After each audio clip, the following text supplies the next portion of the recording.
आज मैं एक ऐसे बच्चे को लाहौर के मारूफ तरीन इलाके के थाने से छुड़ा के आया हूँ, जो मेरे सामने गिरफ्तार हुआ। मैं ऑफिस जा रहा था और जैसे ही मैं बिल्कुल गुलबर्ग पहुंचा तो मैच की वजह से रास्ते बंद थे। मुझे अंदर से जाना पड़ा मक्का कॉलोनी की तरफ से। वहाँ पे एक मंडी लगती है फल और फ्रूट की, तो वहाँ मैंने देखा कि एक बच्चे को पकड़ा हुआ था और उसे पकड़ कर थाने ले जा रहे थे। फल फरोश था? नहीं, आम सा बच्चा था। अच्छा। कपड़े बड़े अच्छे पहने हुए थे। हमने गाड़ी खड़ी की, मैं था, मज़हर था, शाहिद साहब थे।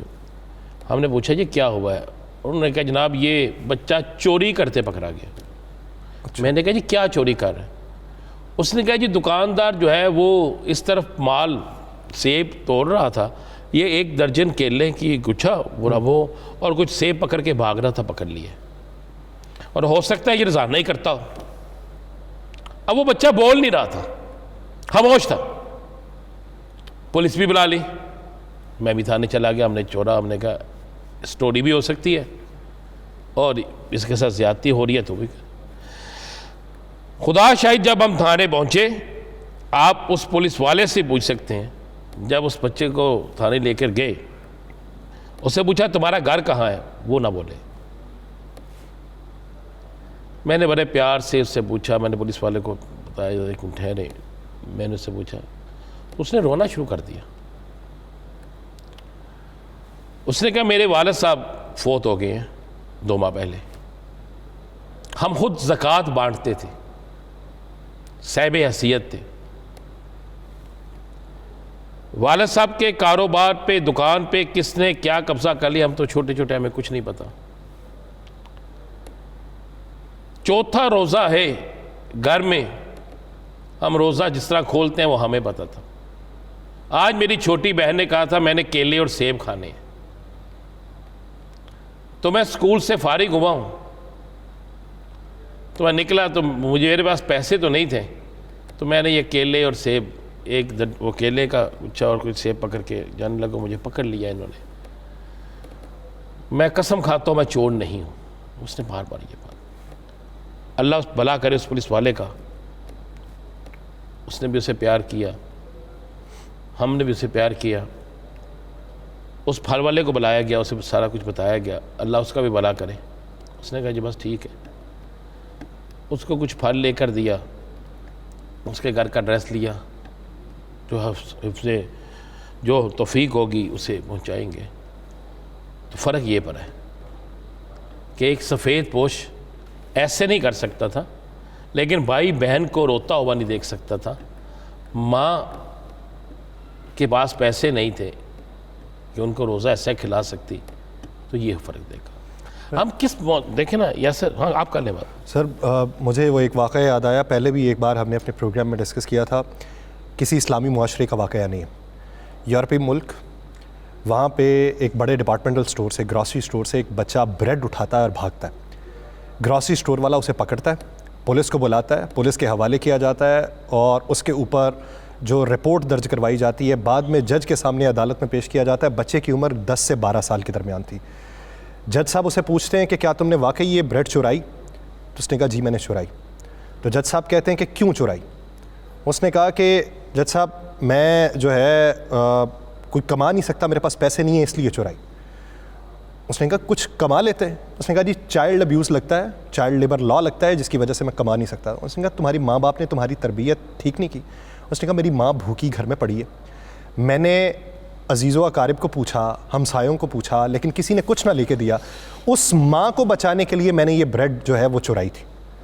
जज साहब अपनी सीट से खड़े होते हैं, वो कहते हैं कि ब्रेड को चुराने के जुर्म में $500 जो है वो जुर्माना मैं आयद करता हूँ और $500 इस अदालत में खड़ा हर शख्स अदा करेगा अपनी तरफ से कि हम बहसीयत मुआशरा जो है वो कसूरवार है। और फिर उल्टा जुर्माना उस दुकानदार के ऊपर किया जिसने उसके ऊपर पर्चा दिया हुआ था।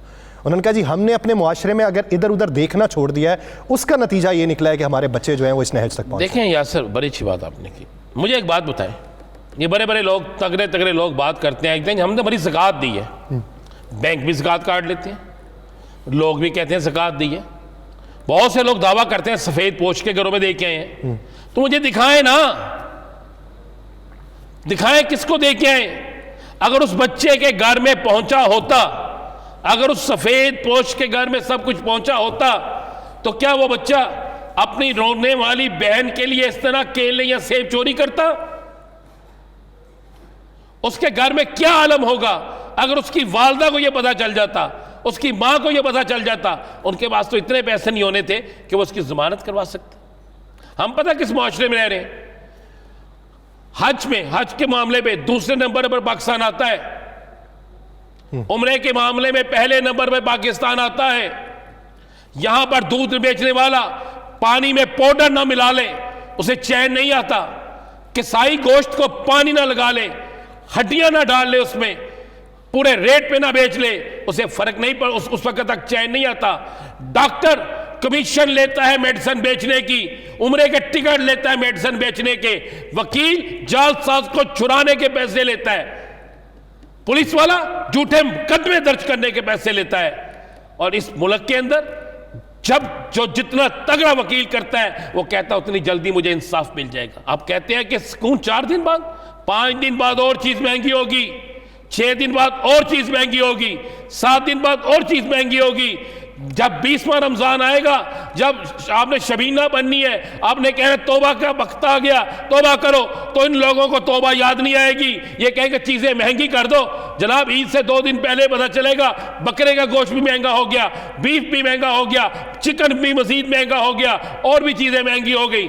ये तो आलम है यार, हम किस माशरे में रहते हैं? क्योंकि हम सब अपनी उस कश्ती में सुराख कर रहे हैं जो कश्ती हमें उस बवर से निकाल के, उस समंदर से निकाल के, उस समंदर से बचा रही है जिसपे हमने डूब जाना था। लेकिन अब हमने डूबने का फैसला खुद कर लिया है उस कश्ती के अंदर सुराख करके। ऐसे ही घर के माथे के ऊपर हाज़ा मिन फजली रब्बी लिखवा, और किरदार वो अदा करना है कि जिससे आपने दुनिया को समेटना है, आखिरत को नहीं समेटना। तो फिर क्या भलाई का है? या सर ये आपने बड़ी अच्छी बात की है। जिसको मिलता है ना वो लिखा लेता है हाज़ा मिन फजले रब्बी, और जिसको नहीं ना मिलता वो लिख, पता क्या कहता है, अर्राशियो वल मुर्तशिकिला हुमा फिन्नार।